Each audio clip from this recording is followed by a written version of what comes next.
참담합니다. 국회법에 따른 국정조사라고요? 민주당 마음대로 하는 국정조사입니다. 지금 국회가 어떻게 되어 있습니까?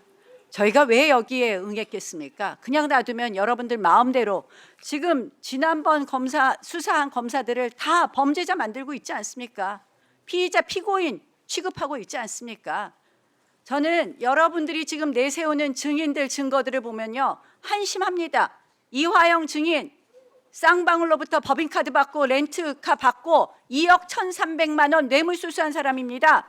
조경식 증인 하루 종일 김성태랑 같이 있었다고 진술한 사람 사기 전과 8범입니다. 내연녀는 회칼로 위협해갖고 형 받아 있던 사람입니다. 남욱 증인 11만 1000% 수익을 얻었어요. 단군 이래 최대 민관이 함께한 부패 범죄의 수혜자입니다. 항소장 제출 만기일에 본인 진술을 번복해요. 그래서 도장 찍은 항소장이 결국은 접수되지 못합니다. 그래서 나무가 어떻게 됐습니까? 본인이 가지고 그 얻은 수익 그대로 보유하게 되었어요. 그래서 그 이후에 강남 빌딩 뭐 3천억짜리인가 매물로 내놨다고 했습니다. 이게 대한민국 정의로운 사회입니까? 그 수익 성남 시민들에게 돌아갔어야 될 것입니다. 자, 저는 지금 이원석, 송경호, 강백신, 정용환 증인에게 질문할 테니까 준비해 주십시오. 정일권 증인도 시간이 되면 질문하겠습니다. 자, 대장동 사건은 우리가 뭐 길게 볼 거 없습니다. 대장동 사건 재판부가 인정한 부패 범죄입니다. 민간이 함께 짜고 한 부패 범죄입니다. 이 대장동 사건 판결문 다 보셨을 겁니다. 이재명 성남시장을 포함한 성남시 수뇌부에서 390번 등장합니다. 그런데 도망가려고요? 자, 정용환 증인 한번 물어봅시다. 네. 일기 수사팀 부장이었나요? 네, 맞습니다. 자, 이기 수사가 시작되면서 보고했죠?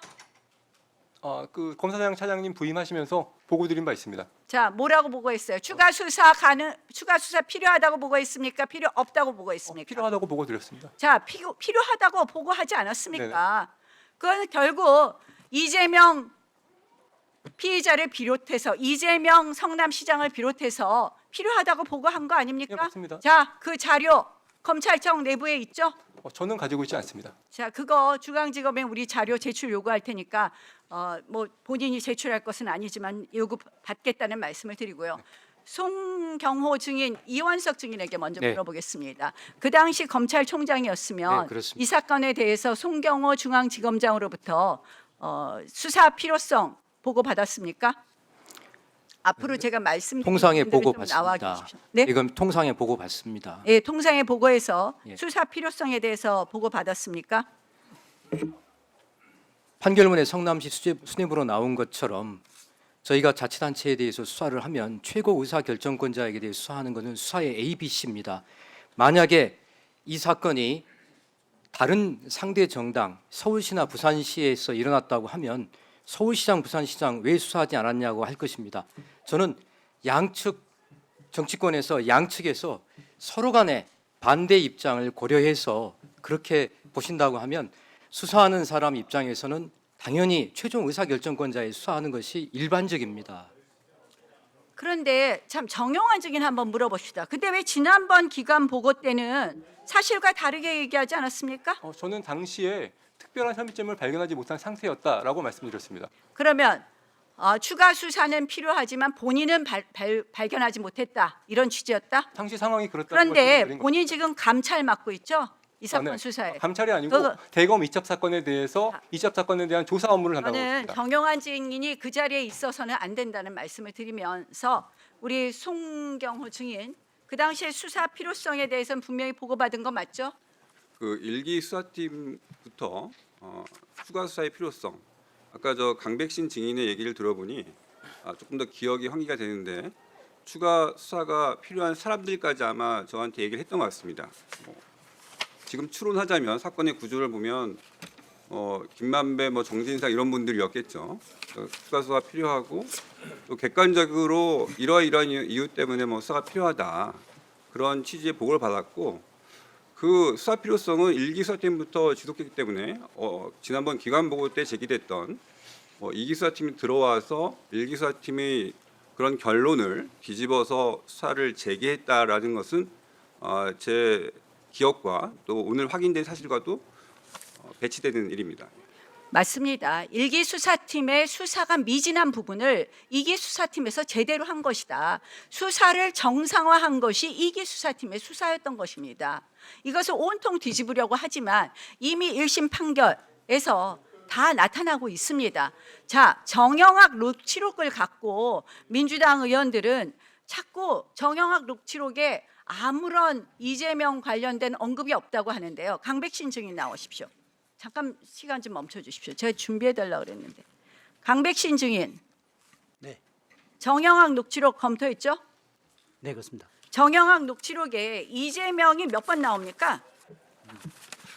말씀드리기 전에 조금 전에 제가 국민들에게 설명을 드리지 못하는 상황에 대해서 아니, 잠깐, 은성을 높였던 제가 점에 일단 대해서는 시간 드릴 죄송하다는 테니까- 말씀을 먼저 드리고 말씀을 드리겠습니다. 시간 드릴 테니까 녹취록 몇 번 나옵니까? 이재명 몇 번 이거는 나옵니까? 지금 몇 번이라고 이제 횟수는 제한할 수 없는데요. 하여튼 제가 보니까 21번 나옵니다. 자, 그 녹취록을 다 듣고 정영학이라는 사람이 이 지도를 하나 그립니다. 이 메모 보셨습니까? 이제 저거 수사 때 본 적이 있습니다. 예, 메모를 보면 이 모든 이 사건의 제일 위에는 이재명이라고 써 있습니다. 결국 이재명 성남시장의 지휘하에서 결국 이재명 시장이 대장동 비리의 최종 책임자라는 것을 보여주는 그 메모 아닙니까, 저게? 저 메모 하나만 가지고는 그렇게 단정은 할 수는 없습니다. 그러나 저희들이 수사를 해보면 네. 총장님께서도 말씀드렸지만 어떤 의사결정의 최종 책임자가 범죄에 연루되었느냐 하는 문제는 이 일선에서 이루어진 범죄 행위자와 어떻게 연관되는지에 대해서 엄밀한 규정이 필요하기 때문에 이 업자들이 한 몇 마디 얘기, 녹취록 이런 것 갖고는 절대 규명을 할 수 없습니다. 그에 대해서 엄청난 수사가 필요합니다. 그래야만이 범죄에 가담하였는지 안 하였는지를 규명할 수 있습니다. 그 점 말씀드립니다. 그래서 그 수사를 충분히 하고 거기에 대해서 여러 가지 진실을 밝혀내게 됐다. 이렇게 이해하면 되나요? 왜냐하면 저 다음 녹취록 제가 지금 시간이 지나서 못했는데 하나만 더 듣고는 안 될까? 하나. 네, 안 됩니다. 그 다음에 보면은 결국 이재명 시장이 그 당시에 민간업자를 연남되었다 하는 것도 나옵니다. 그런 것을 보면 이재명 시장이 이 사건을 알고 같이 기획했다는 걸 판단하셨습니까? 그런 부분은 법정에서 심리를 하고 있는 걸로 알고 있습니다.